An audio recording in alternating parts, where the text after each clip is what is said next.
നമസ്കാരം, എല്ലാവർക്കും aim study സെന്ററിൽ പുതിയൊരു വീഡിയോയിലേക്ക് സ്വാഗതം.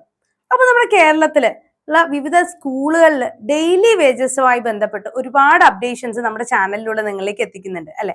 അപ്പൊ ഇന്ന് ഞാൻ നിങ്ങളുടെ മുന്നിലേക്ക് വന്നിരിക്കുന്നത് പൊതുവിദ്യാഭ്യാസ ഡയറക്ടർ തിരുവനന്തപുരത്തിൽ നിന്നുള്ള പ്രധാനപ്പെട്ട ഒരു ഇൻഫോർമേഷൻ നിങ്ങളിലേക്ക് ഷെയർ ചെയ്യുക എന്നുള്ളതാണ് കേട്ടോ. അപ്പോൾ ഈ ഡെയിലി വേജസുമായി ബന്ധപ്പെട്ട പ്രധാനപ്പെട്ട ഒരു ഉത്തരവ് തന്നെയാണിത്. അപ്പൊ ഇത് എന്താണ് എന്ന് അറിയുന്നതിന് മുമ്പ് നമ്മുടെ ചാനൽ സബ്സ്ക്രൈബ് ചെയ്യുക, ബെല്ലൈക്കൺ കൂടെ ഒന്ന് എനേബിൾ ചെയ്തിടാം. ഓക്കെ, അപ്പോൾ എന്താണ് അപ്ഡേറ്റ് എന്നറിയുന്നതിന് മുമ്പ് തന്നെ മറ്റൊരു കാര്യം കൂടെ ഞാൻ നിങ്ങളെ ഓർമ്മിപ്പിക്കട്ടെ. നമ്മുടെ സ്കൂളുകളിൽ ഉണ്ടാവുന്ന ഡെയിലി വേജസ് അപ്ഡേറ്റുകൾ എങ്ങനെ നമുക്കറിയാം എന്നുള്ളതായിരിക്കും നിങ്ങൾ ചിന്തിക്കുന്ന ആദ്യത്തെ കാര്യം അല്ലെ. ഡെയിലി വേജസിനൊക്കെ നല്ലൊരു സാലറി സ്കെയിൽ തന്നെയാണ് എന്നുള്ളത് നിങ്ങൾക്ക് അറിയാവുന്ന കാര്യമാണ്.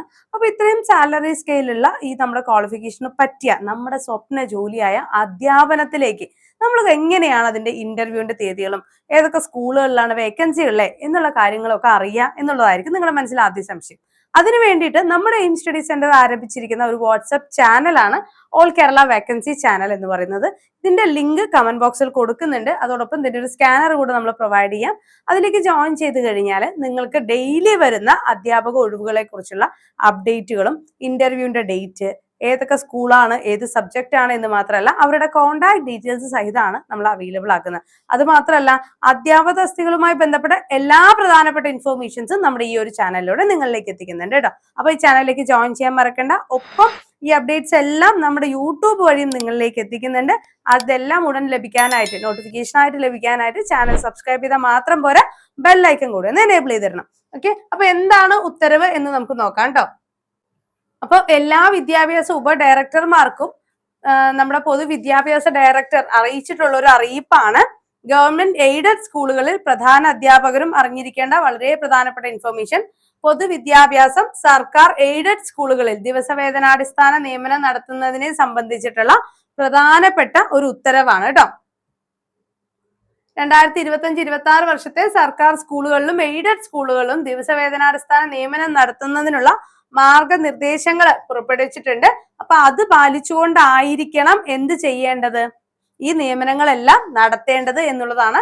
അപ്പൊ കേട്ടറ്റ് യോഗ്യതയുമായി ബന്ധപ്പെട്ട് ഒരുപാട് റിവ്യൂ ഹർജികളും പരാതികളും എല്ലാം നിലനിൽക്കുന്ന ഒരു സാഹചര്യമാണ്.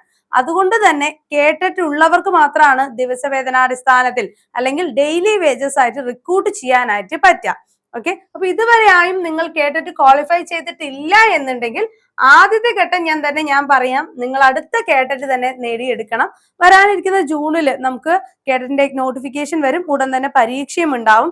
ഇനി കേട്ടറ്റ് കയ്യിൽ നിന്ന് കളയരുത്. കാരണം നമ്മുടെ LP-UPയുടെ പരീക്ഷയ്ക്ക് മുമ്പുള്ള അല്ലെങ്കിൽ നോട്ടിഫിക്കേഷന് മുമ്പുള്ള ഒരു കേട്ടറ്റ് പരീക്ഷയാണ്. അത് മാത്രമല്ല കേട്ടറ്റ് ഉണ്ടെങ്കിൽ ഡെയിലി വേജസ് ആയിട്ട് നമുക്ക് സ്കൂളുകളിൽ പോകാനായിട്ട് സാധിക്കുള്ളൂ. ഇപ്പൊ പ്രൈവറ്റ് സ്കൂളുകളിലും ടെറ്റ് ചോദിക്കുന്നുണ്ട് കേട്ടോ. അപ്പൊ കേട്ടറ്റ് കാറ്റഗറി 1, 2, 3, 4 എന്നിവിടെ പ്രീമിയം മെന്റർഷിപ്പ് ബാച്ച് നമ്മുടെ എയിം സ്റ്റഡി സെന്ററിൽ ആരംഭിച്ചിട്ടുണ്ട്. കഴിഞ്ഞ 10 കേട്ടറ്റിലായി 7000-ഓളം പേരെ വിജയിപ്പിച്ച സ്ഥാപനമാണ്. കഴിഞ്ഞ സ്പെഷ്യൽ കേട്ടറ്റിൽ 100% വിജയം നേടിയെടുത്ത സ്ഥാപനം തന്നെയാണ്. അപ്പൊ റിസൾട്ട് ഓറിയന്റഡ് ആയിട്ടുള്ള കോച്ചിങ് ആയിരിക്കും. ഒരു ടെൻഷനും വേണ്ട, ഞങ്ങളോടൊപ്പം കൂടിക്കോ, വിജയം ഉറപ്പായിരിക്കും. ഓക്കെ, അപ്പൊ കേട്ടറ്റ് നിർബന്ധമാണ് നമുക്ക് ഡെയിലി വേജസ് ആയിട്ട് പോവാൻ എന്നുള്ളത് തന്നെയാണ് ആദ്യത്തെ കാര്യം വരുന്നത്. അതുകൂടാതെ തന്നെ പ്രീ പ്രൈമറി സ്കൂളിൽ പ്രഥമാധ്യാപക ക്ലാസ് ചാർജ് കൂടെ വഹിക്കുന്നുണ്ടെങ്കിൽ, അതായത് HMന് ക്ലാസ് ഇൻചാർജ് കൂടെ ഉണ്ട് എന്നുണ്ടെങ്കിൽ അവരുടെ അഭാവം കുട്ടികളുടെ പഠനത്തെ ബാധിക്കുന്നതാണ്. ആയതിനാൽ മറ്റ് അധ്യാപകർ അവധിയിൽ പ്രവേശിക്കുമ്പോൾ ദിവസവേതനാടിസ്ഥാനത്തിൽ നിയമനം നടത്തുന്നത് പോലെ തന്നെ പ്രൈമറി സ്കൂളുകളിൽ HM അവധിയിൽ പ്രവേശിക്കുകയാണ് എന്നുണ്ടെങ്കിൽ ദിവസവേതനാടിസ്ഥാനത്തിൽ അധ്യാപകരെ നിയമിക്കേണ്ടതാണ്. പ്രഥമ അധ്യാപകൻ ക്ലാസ് ചാർജിൽ നിന്നും ഒഴിവാക്കുന്നതിനായി അനുവദിച്ചിരിക്കുന്ന അധിക LPST UPST തസ്തികയിൽ അധ്യാപക ജോലി ചെയ്യുന്നുണ്ടെങ്കിൽ, അതായത് ഇപ്പോൾ പ്രഥമ അധ്യാപകനെ അല്ലെങ്കിൽ HMന് നമുക്ക് HMന്റെ ചാർജ് മാത്രമാണ്, ക്ലാസ് ഇൻചാർജ് ഇല്ലാത്ത സ്കൂളുകളോ അല്ലെങ്കിൽ അവരെ അതിനു വേണ്ടിയിട്ട് ഒരു എക്സ്ട്രാ അധ്യാപകനെ വെച്ചിട്ടുള്ള സ്കൂളുകളോ ആണ് എന്നുണ്ടെങ്കിൽ മാത്രം പ്രഥമ അധ്യാപകരുടെ ഒഴിവിലേക്ക് ദിവസവേതനാടിസ്ഥാനത്തിൽ നിയമിക്കേണ്ടതില്ല. സർക്കാർ സ്കൂളുകളിൽ ഓരോ അക്കാദമിക് വർഷവും ഉണ്ടാകുന്ന ഒഴിവുകളിലേക്ക് നടത്തുന്ന നിയമനങ്ങളിൽ മെറിറ്റ് സംവരണം എന്നിങ്ങനെ 1:1 റേഷ്യോയിലായിരിക്കണം നിയമനങ്ങൾ ഉണ്ടാവേണ്ടത്. SC ST OBC വിഭാഗത്തിലും ഈ മെറിറ്റ് നമ്മൾക്ക് ബാധകമാണ്. ഈ ഒഴിവുകളിൽ സംവരണ വിഭാഗക്കാരെ ലഭ്യമല്ലെങ്കിൽ മാത്രമേ പൊതുവിഭാഗത്തിൽ നിന്നും നികത്താനായിട്ട് സാധിക്കുകയുള്ളൂ എന്നും കൂടെ പറയുന്നുണ്ട്. സംവരണ വിഭാഗക്കാരെ ലഭ്യമല്ല എന്ന കാരണത്താൽ പൊതുവിഭാഗത്തിലേക്ക് മാറ്റിയാൽ അതിനു പകരമായി തൊട്ടടുത്ത് വരുന്ന ഒഴിവ് തസ്തിക തന്നെ സംവരണ വിഭാഗത്തിലേക്ക് മാറ്റി നൽകണം. അതായത് ഈ 1:1 റേഷ്യോ നിർബന്ധമായും പാലിക്കണം എന്നുള്ളതാണ്. ഓക്കെ. അതേപോലെ തന്നെ സർക്കാർ എയ്ഡഡ് സ്കൂളുകളിൽ സ്ഥിതി ചെയ്യുന്ന സ്ഥലത്തെ തദ്ദേശ സ്വയംഭരണ സ്ഥാപനത്തിലെ വിദ്യാഭ്യാസ കാര്യ സ്റ്റാൻഡിംഗ് കമ്മിറ്റി ചെയർമാൻ അഥവാ പ്രതിനിധി ഇന്റർവ്യൂവിൽ പങ്കെടുക്കണം എന്നുള്ളതും നിർബന്ധമാണ്. ഓക്കെ. അതായത് ഒരു പഞ്ചായത്ത് അംഗം കൂടെ എന്തുണ്ടാവണം, ഈ പറയുന്ന ഇന്റർവ്യൂ, ഡെയിലി വേജസ് ടീച്ചേഴ്സിന്റെ ഇന്റർവ്യൂവിനായിട്ട് അവിടെ ഉണ്ടായിരിക്കണം എന്നുള്ളത് തന്നെയാണ്.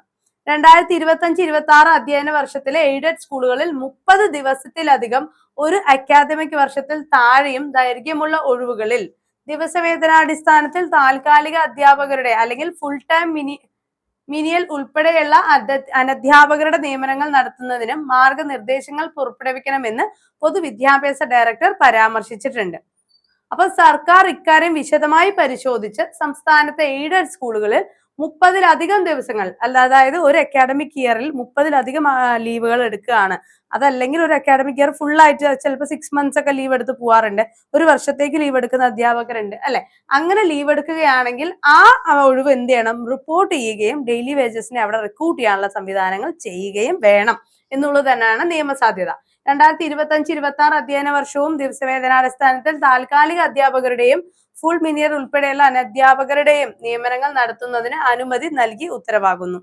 സർക്കാരും പൊതുവിദ്യാഭ്യാസ ഡയറക്ടറും പുറപ്പെടുവിച്ചിട്ടുള്ള മുൻകാല ഉത്തരവിലെ വ്യവസ്ഥകൾ നിർബന്ധമായും പാലിച്ചിരിക്കേണ്ടതാണ് എന്ന നിർദ്ദേശം എല്ലാ വിദ്യാഭ്യാസ അധികാരികൾക്കും നൽകുന്നതാണ് എന്നും പറയുന്നുണ്ട്.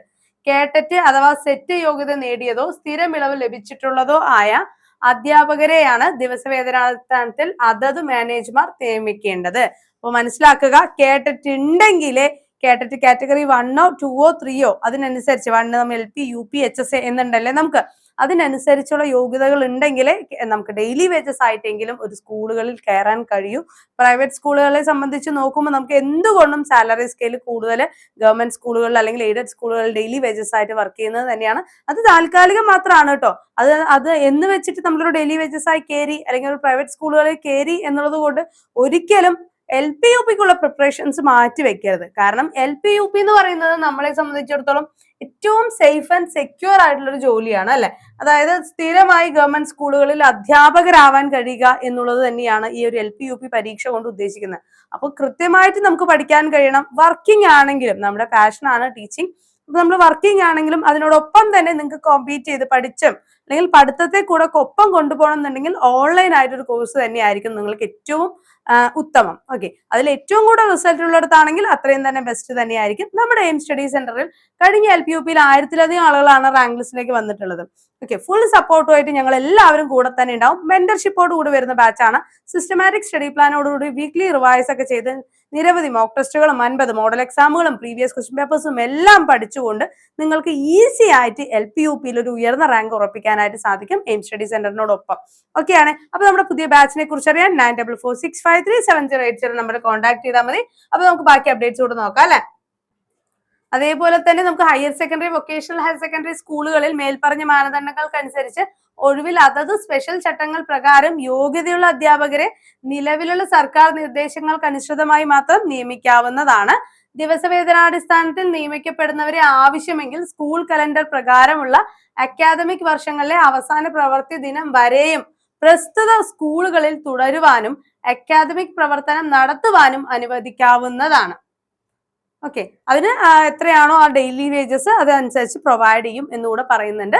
ദിവസവേതന നിയമനം നടത്തുന്നതിന് അതത് വിഭാഗത്തിൽ റാങ്ക് പട്ടിക തയ്യാറാക്കി അതനുസൃതമായി നിയമനം നടത്തേണ്ടതും അപ്രകാരം നിയമിക്കുമ്പോൾ ഒഴിവില്ലാതെ വരുന്ന സാഹചര്യത്തിൽ പട്ടികയിൽ ഏറ്റവും ജൂനിയർ ആദ്യം പുറത്താകും എന്നതുമാണ് നിയമനാംഗീകാരം നൽകുന്നതിന് പോലുള്ള മറ്റ് സന്ദർഭങ്ങളിൽ റാങ്ക് ലിസ്റ്റ് ആവശ്യമാണെന്ന നിബന്ധന നിർബന്ധമാക്കേണ്ടതില്ല. കാരണം ഒരുപാട് പേര് അടുത്ത കമന്റ് താഴോട്ട് വരും, റാങ്ക് ലിസ്റ്റ് ഉള്ളവർക്ക് മാത്രമല്ലേ ഇപ്പൊ ഡെയിലി വേജസ് കിട്ടുന്നുള്ളൂ എന്നൊരു ചോദ്യം വരും. അതുകൊണ്ടായിരിക്കാം ചിലപ്പോൾ അവർ അങ്ങനെ ഒരു ക്ലോസ് അവിടെ ഇട്ടത്.